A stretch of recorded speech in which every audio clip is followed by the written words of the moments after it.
All right, the floor is now open for your questions. Just a quick reminder, please avoid personal, offensive, and insensitive questions. And now, as always, we will have batches to be on standby mode, so please wait for your turn. And speaking of batches, for first batch, we have June Lalin of Abante, Von Belinari of TV5 Digital, Angelica Villanueva of Manila Standard, Bobby Ricantina of Manila Bulletin, and Alan Sancon of Stars Photo Vids. Our first question will be coming from June Lalin of Abante. Yes, yan. Good afternoon. Ako, gusto ko munang i-congratulate ang si Astin and Andres kasi talagang kahit bumabagyo, bahang-baha, talagang puno pa rin ng Viva Cafe. We're all excited sa inyo, di ba? And of course, for minamahal and even kay Direk, yan, congratulations una kasi ang bilis. May pelikula kaagad. Ang galing ng Viva, no? Hindi namin naramdaman, i-showing na kaagad. Hindi namin nabalitaan na lately lang lumabas to, di ba? Kayo, Astin and Andres, kayo ba nagulat din kayo mismo na from your, ang mutya ng Section E ng Viva 1, may minamahal kaagad kayo? Ako personally po, nagulat po talaga ako kasi parang nung natanggap ko yung amutya ng session, parang hindi naman po ako nag-expect, parang akala ko hanggang doon na lang yun. And sobrang thankful po ako na nasundan po agad siya and movie din po with Andres po. And you, Andres? Yun nga po, parang ako din, di ko din in-expect yung support from the fans, from ang mudya ng Section E, tas ngayon sa minamahal sa movie nito. Parang sobrang grateful kami, di ba Ash, na parang the support that we got from the fans and now may movie kaya we just want to do our best for them. Yeah, and teaser pa lang, milyones na ang views. Oo. Actually, si Astin naman talaga, kaya napatunayan yung kasikatan niya. Kada post mo rin ngayon, milyones, di ba, Astin, di ba? And even Andres naman, di ba? Pero, ikinagulat nyo pa ba yun? Yung dami teaser pa lang, ang dami na kaagad views. And ang sinasabi nila, paano pa pag-trailer na? Siyempre po, nagulat po kami. Like, alam ko po personally talaga na may maraming keepers na naghihintay. Pero hindi ko po in-expect na ganun kadami po yung suporta na makukuha po namin. Kaya sobrang grateful lang po talaga. Ako din, parang di ko din in-expect na bigla, new views was gonna be millions and kahit nung nagising ako the following day, nagulat talaga ako. I was like, oh my God, naka-millions na. So, sobrang grateful kami sa mga fans and lahat nagsusupport sa amin. Yeah. And syempre, iba rin naman kilig nyo, di ba, Jean, no?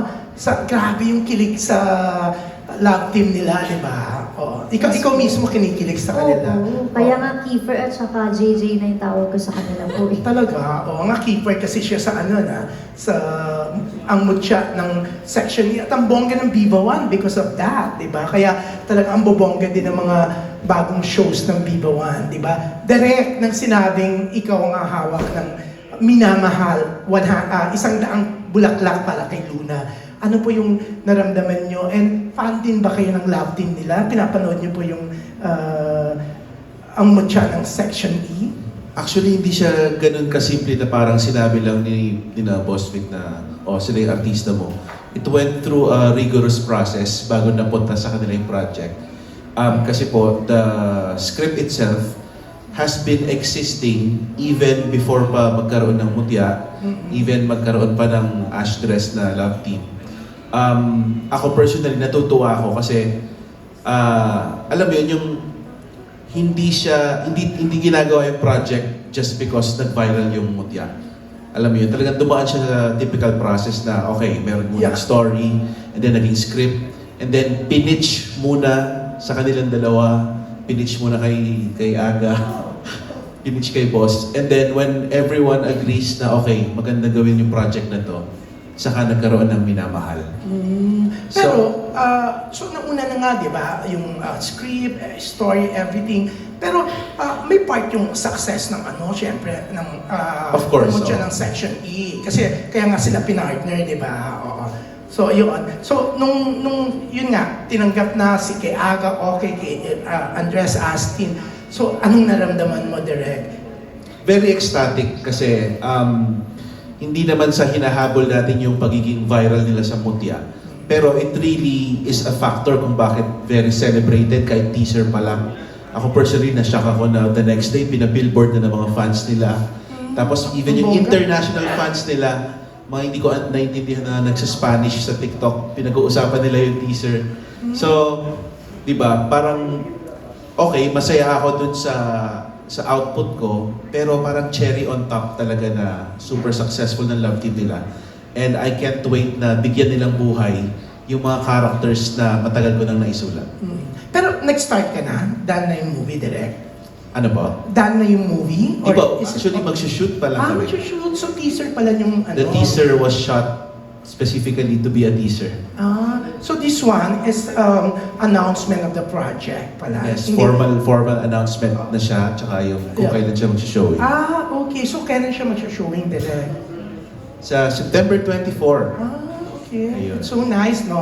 Pero ikaw, excitement yung naramdaman mo dito. Kasi may mga posting ka before, nagkaka-anxiety attack ka, and ano. But this one, sa minamahal, anong naramdaman mo, direct? Dito, well of course, lagi naman mixed emotions ng kaba. Siyempre nandiyan yung pressure kasi nga, di ba, parang 12 million views yung teaser in one day. Tapos ang daming nag-aabang, parang although confident naman ako sa ginagawa ko, nandun pa rin yung pressure na gusto mong tapatan yung expectations ng napakalaking fandom ng Ash Dress.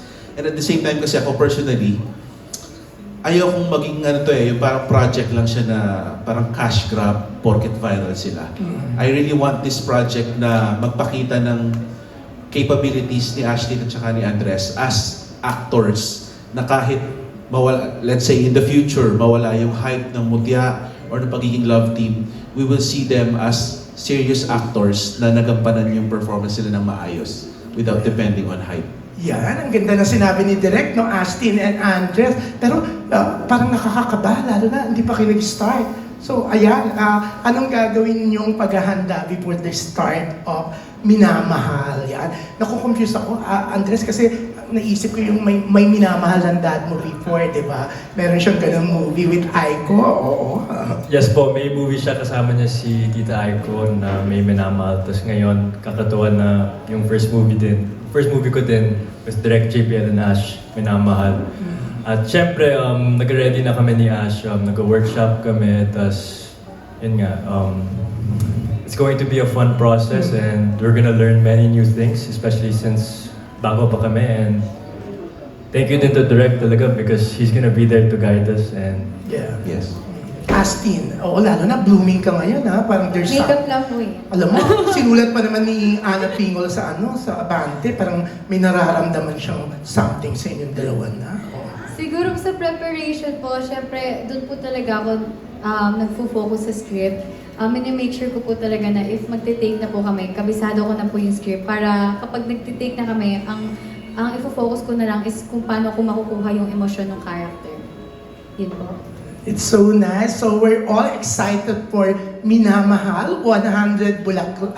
100 bulaklak para kay Luna. Yan, Jean Kylie, thank you. Hinabahan ko kasi almost 2 hours naman ako naghintay. Oo. Sabi nila, there, itanong mo bakit late. Oo. Pero hindi ko na itatanong, di ba? Natutuwa naman tayo na kasama natin ng Ash Dress. Kasi pag nandiyan na sila sa harap natin, ang bongga, di ba? Oo. Yan, congrats and good luck sa inyo. Direct, I'm sure hindi ka magpo-post na nagkaka-anxiety attack ka kasi nakakatuwa tong dalawang to.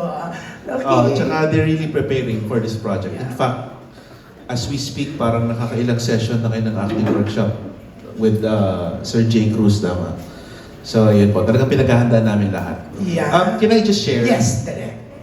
Yung, di ba, merong si Aga, merong may minamahal, di ba? It's actually just a coincidence na minamahal din yung title nitong project namin. Parang ang decision kasi nila, boss, na gawing title kung ano man yung mapipiling theme song. And yung napiling theme song, coincidentally, minamahal yung title ng song na yun. So yun, parang ano lang. Kumbaga, nagkatakpo, eto Oo, na. coincidence lang Yeah, talaga siya. may- Pero parang, it makes it feel more, destined.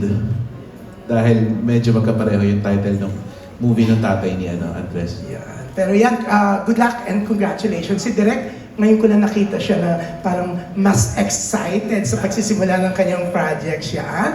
Thank you, Jean Kylie. Siyempre, eto na yung The June Lalin Show. Tapos na. Okay, bye! Thank you. Thank you po. Thank you for your questions. That was June Lalin of Abante. Up next, we have Von Belinario of TV5 Digital. Hi, good afternoon, Direk, Andres, and Ashtin. Congratulations in advance dito sa movie ninyo. Siguro, Ashtin and Andres, yung paglabas ng teaser trailer, sobra yung hit. Grabe kayo pinag-usapan online. How do you handle the pressure and expectation ng Ashdress fans sa pag-release nyo ng first movie ninyo? Ashtin. Ako Noong una hindi po ako nape-pressure nung sinushoot namin yung teaser shoot. Parang mas focus lang ako sa kung ano yung dapat gawin. Pero nung nilabas po yung trailer, tapos yung teaser, tapos grabe yung views, grabe yung daming mga comments na parang ina-expect nila sobrang ganda, ganyan. Parang na-pressure po ako ng konti na kasi parang dumating ako dun sa parang kailangan ko magawa ko ano yung ina-expect nila. Pero nung nakuha ko yung sarili ko na iniisip yung ganun, parang tinigil ko agad. Kasi kapag ako napasukan ako ng pressure, nawawala po talaga ako sa focus. Parang mas nadadoubt ko po kung ano yung kaya kong gawin. Kaya pinili ko po talagang, alam mo yun, mag-focus po sa kung ano yung dapat kong gawin, sa kung ano yung mafe-feel ng character, para kapag po ginagawa ko na po yung, kapag nagtitake na po kami, mas magagampanan ko pong maging si Luna para mas ma-feel po ng audience kung ano yung nafe-feel ng character. Ikaw, Andres. Ako naman, nung lumabas yung teaser, parang, syempre naman may pressure din kasi first lead role namin to at first movie ko din to. Pero, importante din yung pressure na yan kasi kung gusto mong gawin yung a good performance or if you want to be on top of yourself talaga, you need that pressure. And I think, nakaka-help naman din. And syempre naman, kinakabahan din ako pag, minsan may work, ganon. But I think that type of pressure is what helps you. Kaya, yun. Good thing ginamit mo yung pressure para sa motivation. Direk, sinabi mo kanina parang ayaw mong gatasan yung kasikatan ng Ashdress for this movie. How will you make sure na itong movie na to ay hindi maging quote and unquote fan service lang?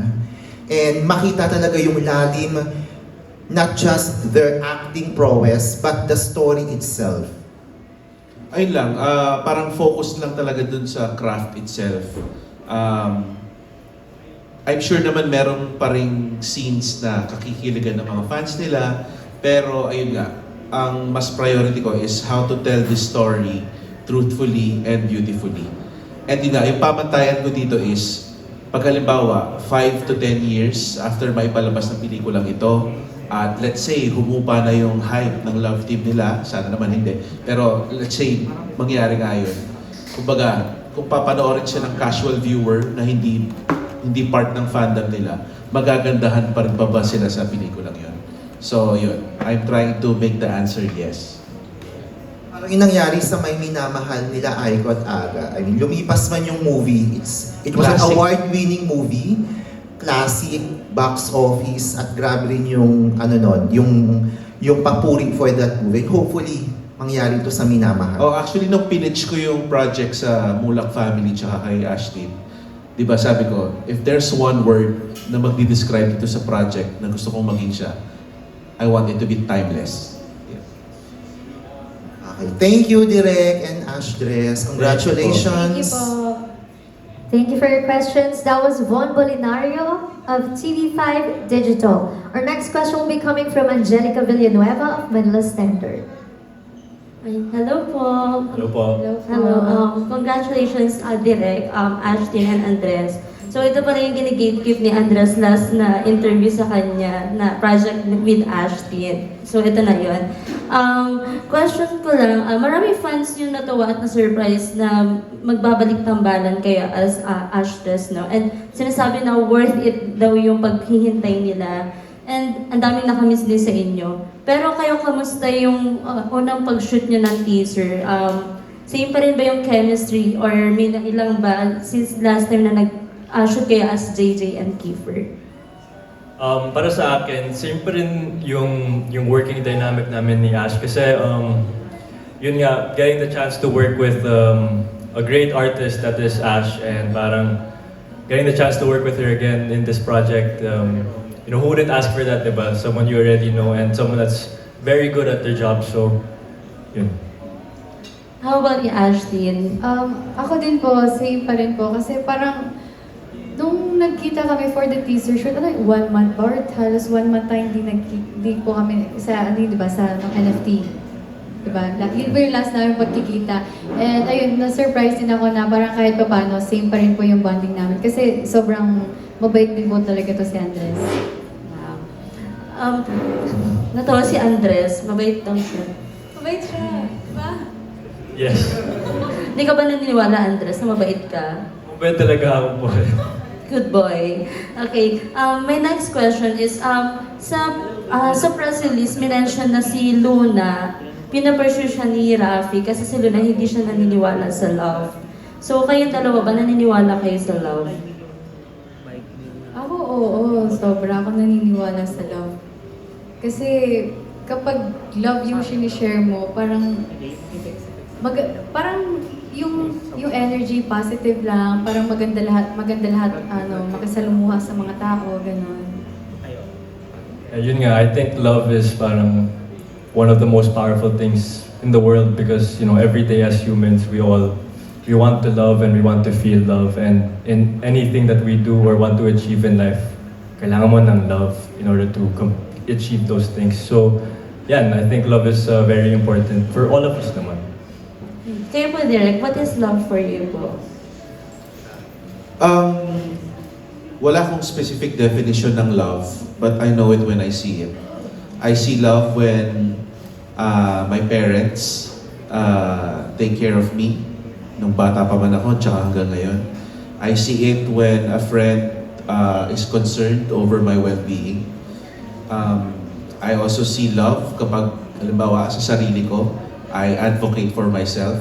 So, ayun, hindi ko alam yung specific definition, pero I know it when it's there. Okay.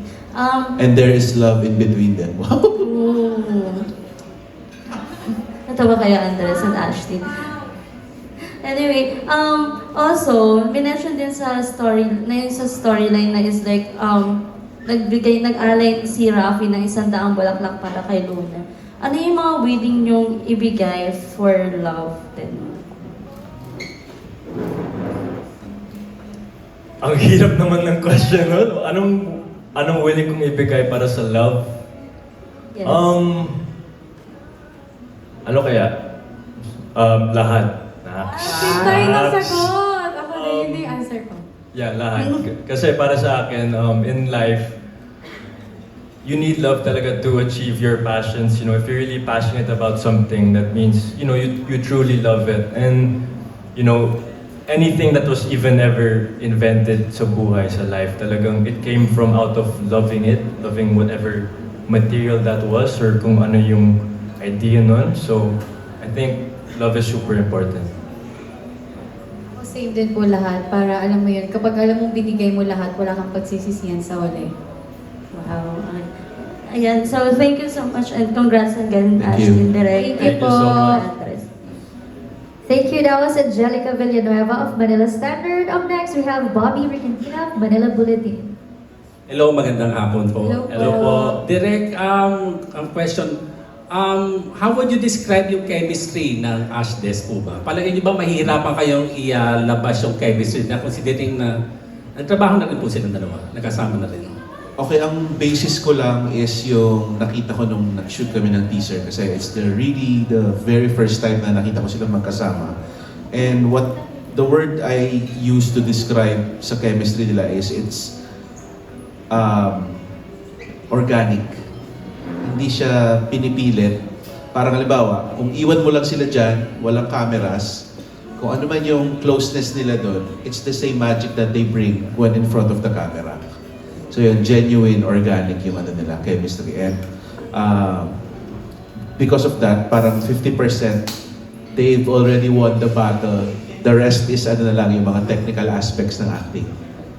And then, Direk, konting kwento, yung movie, what is it all about? What can you share? Itong Minamahal, Isang Daang Bulaklak para kay Luna, it follows not just the love story, but the life story of two high school students, si Rafi at si Luna. So itong pelikula, without spoiling anything, it's like an examination of what the Gen Z/Gen Alpha youth, how they experience love, how they experience relationships. Kasi iba na kasi yung pananaw ng mga kabataan ngayon when it comes to love versus sa ating mga medyo may edad na.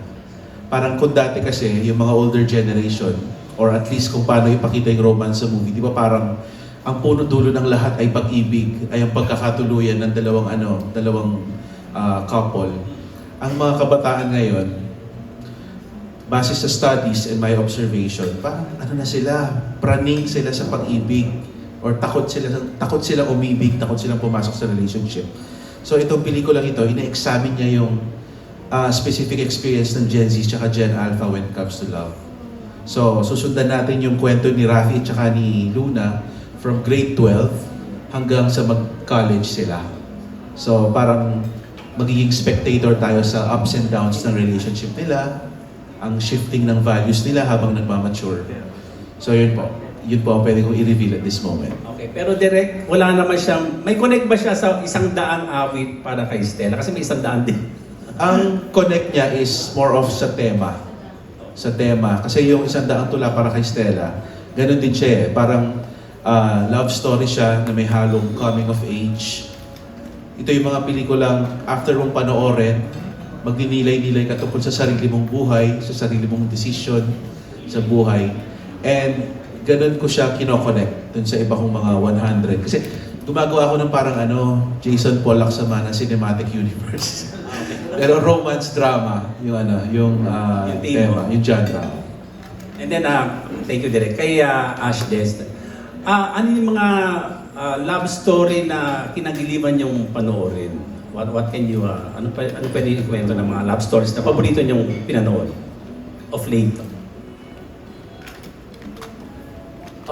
Favorite mga love stories, kung dito sa Philippines, sabihin ko yung love story ng parents ko, yan yung favorite love story ko. Okay. At kung sa Western naman, sasabihin ko siguro Meet Joe Black. Okay. Favorite movie ko yan about love. Kasi iba din yung approach nila tungkol sa love doon, but favorite ko din yun. Okay, kay Ashley. Ako po, mahilig po talaga ako sa mga K-drama. So yung parang last na napanood kong love story is yung Lovely Runner. And yung pinaka-favorite ko talaga simula noon pa is yung A Walk to Remember. Okay. Maraming salamat. Thank you. Thank you so much po. Thank you po. Thank you. That was Bobby Recantina of Manila Bulletin. Our next question will be coming from Alan Sancon of Stars Photo. Hi, congratulations Direk, Ashton Thank and you. Thank you so Andres. much Thank po. you. So yung first question ko kay Direk, tanong ko lang kasi from mutya ng Section E, di ba? Parang medyo high school teen sila doon. Di ba? How mature yung kanilang character? Kasi sabi mo hanggang college, di ba? How mature yung kanilang character? And syempre, parang meron ding parang may mature na rin scene na rin dun sa may Section E, yung kissing scene nila. May aabangan din ba rito na intimate scene nilang dalawa? I mean, kissing scene. Meron, syempre. Pero yung circumstances surrounding those intimate scenes, yun ang kailangan nating abangan. Siguro ang difference kasi nitong Minamahal kumpara sa Mutya ng Section E. Since yung Mutya, parang Wattpad adaptation siya. If you're a reader of Wattpad materials, kasi di ba very larger than life, para siyang teenage fantasy. Ganun yung yung Mutya. So for Minamahal, ang approach naman natin dito mas realistic. So, ano nga ba yung point ko? So, ang point ko lang is, although nandun pa rin yung romance, we are using a more realistic, mature point of view dito sa pelikula namin. Thank you, Direk. Sa Ash, Andres naman. Sa Ash, tanungin ko, yun, parang kumbaga, ready na yung mga fans nyo to have your kissing scene big screen naman, di ba? So, doon sa napanood din namin yung kissing scene ninyo. Pero kayo, parang what can you offer dito sa mga fans nyo dito?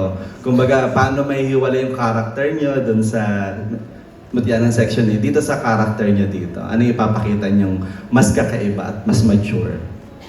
Siguro po, ako hindi ako masyadong mahihirapan kasi ang layo po talaga ng character ni JJ kay Luna. And masasabi ko lang na ganun pa rin, ibibigay ko rin talaga yung best ko para maramdaman nila kung ano yung nararamdaman ng character. And para, makikita po agad nila kasi sobrang layo po talaga ng ugali ni Luna kay JJ. And ayun po.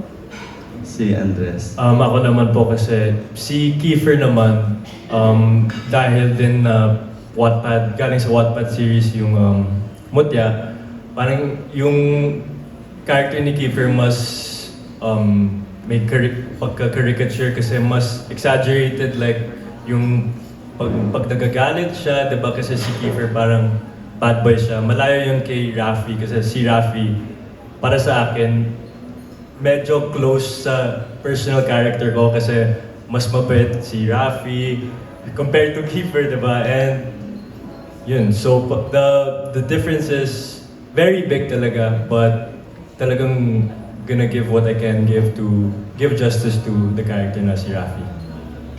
Thank you very much and congratulations. Thank you po. Thank you, Regine. Thank you po. Thank you, that was Alan Sancon of Stars Photo. For next batch, please do stand by Kate Adahar of Random Republica, Jojo Panaligan of Rider PH, Ms. Dalian Carvajal of Philippine Star, Roldan Castro of Abandoned Tonight, June Narda of Marites University, and Ambet Napus of Marites University and Hataw. Our next question will be coming from Kate Adahar of Random Republica. Thanks, Jean. Good afternoon. My first question for Ashtres. Kasi related to the title, Minamahal, when it comes to love, ano yung language of love niyo? Diba merong words of affirmation, acts of service, physical touch, gifts, tsaka quality time. So, as a receiver and giver of love, ano yung language of love? Ako parang lahat. Lahat. Hindi kasi, feeling ko lahat. Kasi parang, halimbawa, kung ano yung natatanggap mo, para sa hanapin, para kasing hinahanap mo kung ano yung hindi mo natatanggap. So feeling ko lahat tayo, parang yung love language natin, parang kailangan natin yung lahat. Kailangan natin ibigay, kailangan natin ma-receive, ganun. Ikaw, Andres, specific. Ako naman yung love language ko. Sa tingin ko, I think it's like acts of service. Parang ganun. Parang mas na-appreciate ko na, for example, like if someone does something for me without having to say it, parang mas natutuwa talaga ako kasi I didn't have to, remind her anything. Or kahit ako, like, I love to, do things for people and make other people happy, kaya acts of service para sa akin. Thank you. And for my second question for Direk, kasi you wrote this story, can you share with us yung journey niyo sa pagsusulat? Gano'n niyo siya katagal na isulat? Ano yung inspiration? So, 2023, I pitched this project sa Viva. And parang ang intention ko kasi, kung napanood yung Isang Daang Tula para kay Stella, college yung setting na, di ba? So ngayon kasi since nauuso yung mga high school setting na movies, I wanted to make a high school movie stamped with my very own branding. Kasi yung mga romance movies ko, lagi silang hindi siya parang pure love story lang. Lagi siyang love story sa context ng growth ng individuals. Parang ganun. So, ayun. Basically, gusto kong gumawa ng high school romance movie na merong tatak ko. So, ayun nga. Nung pinitch ko yun, hindi pa nag-aartista masyado si Andres. If I'm not mistaken. Tama ba? 2023? Oo, tama, direct. Yung time na yun. I just had this hunch na feeling ko magiging future star itong si Andres. So, kung titignan niyo yung PowerPoint na pinresent ko sa Viva na, talagang si Andres yung nakalagay. Kaso, at that time, siguro iba pa yung plans ng Viva for Andres.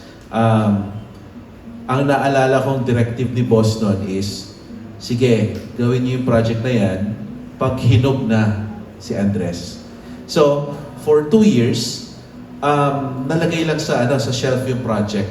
Pero kumbaga, kahit walang kasiguraduhan yung project, I just wrote it. Kumbaga, I just wanted to create it regardless kung ma-produce man siya or hindi. And then, nung hinahanapan ako ng possible project for Andres and Ashtin, ito yung pinitch ko. Na super nagustuhan ng dad ni Andres. Natutuwa nga ako eh. Si Sir Aga talagang excited siya for this. Nung nabasa niya yung script, talagang he couldn't stop messaging me on Viber na napakaganda. Tapos di ba sinasabi pa ni dad mo na na kung siya lang daw yung parang younger, gusto niya siya yung mag-artista sa pelikula ito. Tama nga. Kasi my dad really likes the story, diba, Direk? And parang when we read it, parang we were so excited din. Kasi maganda talaga yung story, kaya yun. Ayun, natuwa lang ako. So, ganun yung naging journey nung script ko. Thank you. Thank you, Direk. Thank you. Thank you po.